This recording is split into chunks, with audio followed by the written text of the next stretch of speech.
आज हम एनसीईआरटी की किताबों के बारे में बात करेंगे क्योंकि हम अक्सर देखते हैं और मैं भी और मुझे भी मैंने भी कई लोगों को यही सलाह दी है कि एनसीईआरटी आप बेसिक स्टडी पढ़िए, शुरू कीजिए। और मुझे भी बहुत लोगों ने बोला था जब मैं तैयारी कर रहा था। मेरा कहने का सिर्फ इतना मतलब है कि एनसीईआरटी क्या ऐसा चीज़ है कि आपको बार बार हर लोग एनसीईआरटी पढ़ने के लिए बोलता है। एक्चुअली क्या होता है कि हिंदी माध्यम के जो छात्र होते हैं वो अक्सर जो पहली क्लास से लेकर के 12वीं तक या 10वीं क्लास तक की जो है हम लोग पढ़ते मैथ, फिजिक्स और केमिस्ट्री में बहुत सारे स्कूल्स में, कॉलेज में तो ध्यान दी जाती है, लेकिन आर्ट्स में आमतौर पे कम पढ़ाई होती है, ऐसा माना जाता है।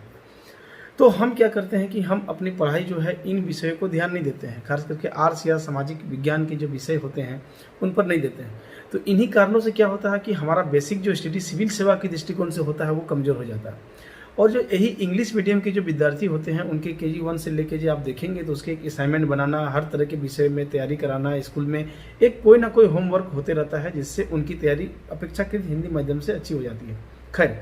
लेकिन फिर भी उनको भी एनसीईआरटी पढ़ने के लिए सलाह दी जाती है हर कोचिंग संस्थान के द्वारा और हर सीनियर्स के द्वारा। तो खैर, मेरा कहने का मतलब है कि एनसीईआरटी को पढ़ने का मकसद क्या है, कितने समय में आपको ये पढ़ लेना चाहिए सिविल सेवा के लिए, क्योंकि ये बहुत लोगों की या बहुत छात्रों की शिकायत होती है कि एनसीईआरटी तो वो पढ़ रहे हैं लेकिन कुछ समझ में नहीं आ रहा है, या नोट्स बनाए ना बनाए। तो छठी से 12वीं तक यदि वही कहानी शुरू करें, फिर उसके बाद बुक्स, उसके बाद नोट्स, तो बहुत भारी भरकम उसको एक हेडेक लगता है और उनको हमेशा लगता है कि ये एक बहुत भारी विषय है या भारी हो जाएगा सिविल की तैयारी करना, ऐसे में कैसे हो सकता है।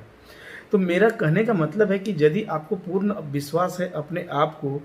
तो आप चाहे तो, जैसे कि मैं एक दो विषय बता रहा हूँ, जैसे कि आप पॉलिटी में या भारतीय संविधान और राज्य व्यवस्था में यदि आपको लगता है तो आप सीधे 11वीं या 12वीं की एनसीईआरटी को डायरेक्ट पढ़ सकते हैं, या यूँ कहें कि आप चाहे तो सीधे लक्ष्मीकांत को पढ़ सकते हैं यदि आपको पूर्ण भरोसा है हिंदी के उन टर्मिनोलॉजी पर और उन छोटे छोटे शब्दों पर। यदि आपको पहले ही आप इससे पहले 10 तक पढ़ चुके हैं तो आप कर सकते हैं। लेकिन भूगोल जैसे विषय के लिए आपको छठी क्लास से अनिवार्य रूप से पढ़ना चाहिए, क्योंकि भूगोल की छठी में जितना मटेरियल है 7वीं में भी है, 8वीं में भी, मतलब लगातार उसके जैसे जैसे क्लास बढ़ते जाते हैं बहुत सारी चीज़ें उसमें है। तो भूगोल में ये गलती नहीं करना है, आपको छठी से पढ़ना चाहिए। उसी प्रकार इतिहास में आप चाहे तो सीधे 11वीं 12वीं पढ़ सकते हैं यदि आपको पूरा कॉन्फिडेंस है कि आप इतिहास के कुछ शब्दों को या टर्मिनोलॉजी को समझ सकते हैं।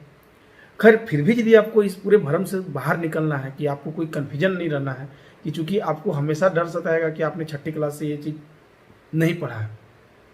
कभी भी कोई एक क्वेश्चन ना बने या किसी तरह का यदि आपको सफलता ना मिले, तो आपको एक हमेशा डर सताएगा कि मैंने अच्छा से स्टडी नहीं किया। तो मेरा सलाह रहेगा कि आप इस भ्रम को अभी से दूर कर लें। आप भरोसा मानिए कि जैसे कि मान लीजिए आप इतिहास पढ़ रहे हैं, तो इतिहास पढ़ने में आपको 11वीं और 12वीं क्लास में टाइम तो हो सकता है कि 15 दिन 10 दिन लग सकता है पढ़ने में, लेकिन आप भरोसा कीजिए छठी से 10वीं क्लास तक पढ़ने में आपको बहुत मुश्किल से 4 या 5 दिन यदि आप उस पर पूरी तरह लग जाते हैं तो आपको खत्म हो जाएगा। इसी प्रकार से भूगोल में यदि आप लगातार 1 हफ्ता लग जाते हैं तो मुझे पूरा भरोसा है कि छठी से लेकर के 10वीं तक आप पूरे 1 हफ्ता में बहुत शानदार तरीके से आप उसे पढ़ सकते हैं, खत्म कर सकते हैं। मेरे कहने का मतलब है कि एक सामान्य से सामान्य विद्यार्थी जो एक हिंदी माध्यम या इंग्लिश माध्यम कोई भी सामान्य विद्यार्थी है, यदि वो छठी क्लास से 10वीं क्लास तक सभी विषयों में, और साइंस माफ कीजिएगा, छठी क्लास से लेकर 12वीं तक सभी विषयों का और छठी से 10वीं तक जो साइंस का, मैथ नहीं, यदि आप लगातार पढ़ना शुरू करते हैं, हार्ड वर्क मेहनत करना शुरू कर देते हैं, एक सामान्य से सामान्य विद्यार्थी 4 से 5 महीने में खत्म कर सकता है, जो बेहद सामान्य होगा। और जो थोड़ा दिमाग से तेज या जो हार्ड वर्क करने में विश्वास करता है, अब तक मेहनत करते आया है, जिसका दिमाग थोड़ा तेज काम करता है मेहनत करने के दरमियान, तो मुझे लगता है कि ये 2 से 3 महीने में सारे एनसीईआरटी को वो पढ़ के खत्म कर सकता है।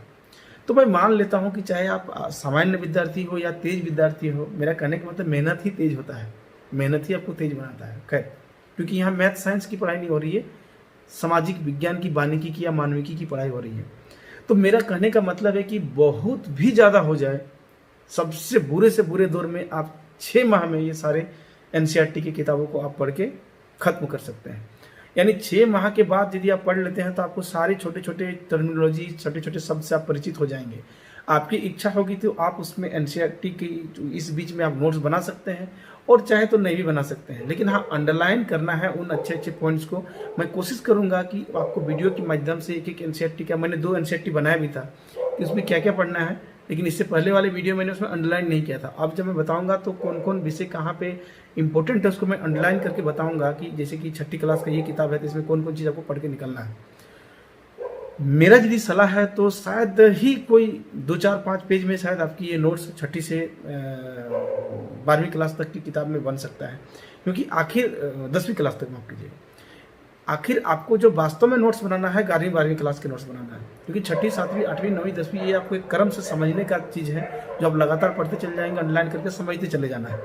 फिर भी जरूरत लगता है यदि आपको अपने ढंग से तो आप छोटा मोटा नोट्स बना सकते हैं, लेकिन नोट्स वास्तव में 12वीं के बाद बनाना है। और जो आपको बेसिक बुक्स पढ़ना है वहाँ बनाना है, या किसी अच्छे कोचिंग संस्थान से नोट्स आप यदि मंगाते हैं